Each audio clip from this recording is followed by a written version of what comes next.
Carl, bonjour. Ton numéro d'entrée, c'est quoi? Pour Belle, ça? Numéro de greffe, s'il te plaît. Test de gaz, c'est bon? T'avais-tu de l'eau dans le PA? Et sédiments dans le fond? Bien lu, bonne journée.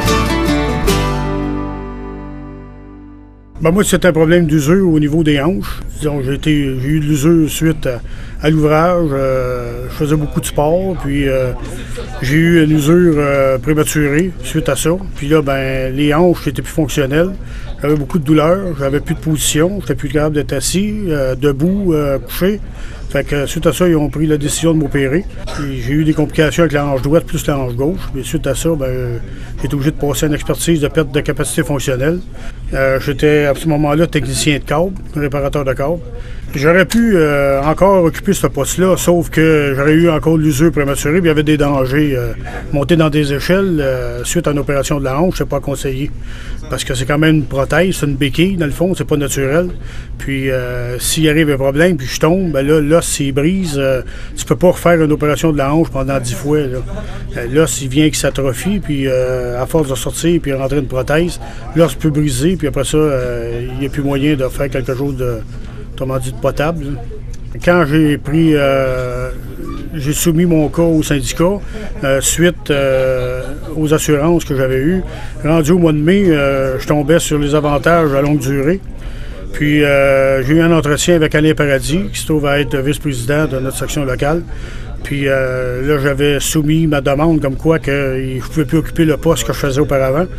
Lui a fait des démarches avec la compagnie, avec les relations de travail, en fonction de trouver un emploi que je pouvais faire. Puis j'ai quand même encore des restrictions. Je ne peux pas être assis pendant une journée complète, je suis obligé de me lever. Puis ça, l'employeur il était conscient de ça. Puis il m'a permis d'occuper un emploi et continuer à, autrement dit, à servir la compagnie Bell de façon meilleure que je pouvais. Là. L'emploi consiste à répondre au téléphone aux techniciens extérieurs. Ça lui prend un numéro d'entrée et un numéro de sortie pour produits de sécurité. Ça fait à peu près 6 mois que je fais cet emploi-là.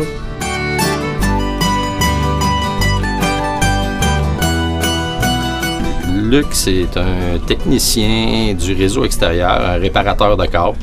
Je vous dirais que c'est probablement la job la plus physique qu'il y a chez Bell Canada. C'est une job qui est assez difficile à faire. On voit que Luc, il a la shape pour cette job-là.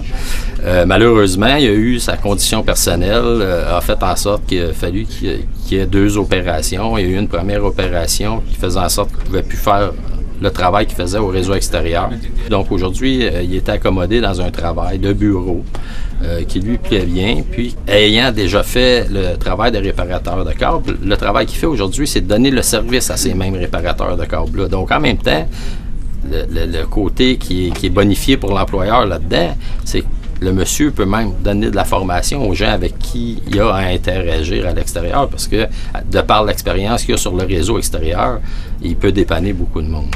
L'implication de la section locale, ça se fait assez rapidement parce que, évidemment, ces gens-là sont nerveux, ils savent pas trop vers quoi ils s'en vont avec ça, ils ont-ils un maintien au niveau de leur emploi, au niveau de leur salaire, ces choses-là.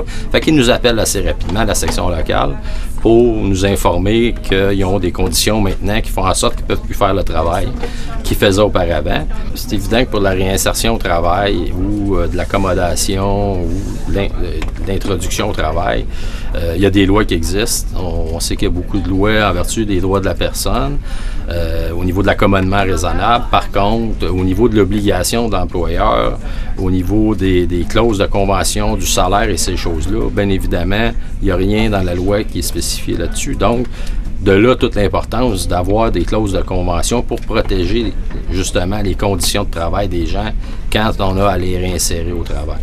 À partir du moment où tu as une clause de convention, c'est quelque chose qui est négocié avec l'employeur, c'est quelque chose sur lequel on s'est entendu ensemble, qu'on a balisé ensemble et qui fait en sorte que c'est respecté par les 2 parties. Là.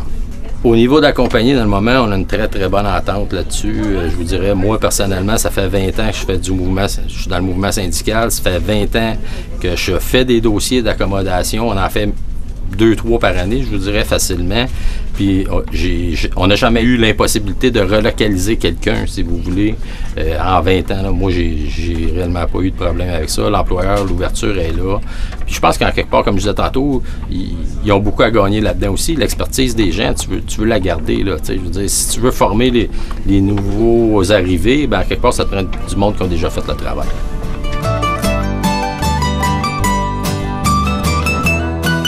Les pourparlers, généralement, là, dans tous les dossiers, même dans le cas de M. Gladieux, ils débutent à partir du moment où le groupe qui est responsable de la gestion des invalidités nous confirme qu'un employé a des limitations fonctionnelles permanentes et qu'il ne peut plus occuper son emploi régulier.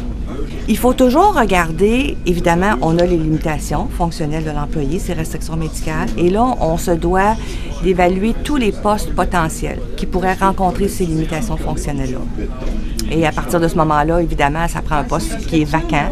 On a toujours réaffecté les employés avec la clause 2214A qui est santé et handicap, ce qui facilite et qui élimine un petit peu les pertes de temps là, pour avoir un poste là, en général qui répond aux limitations fonctionnelles de l'employé.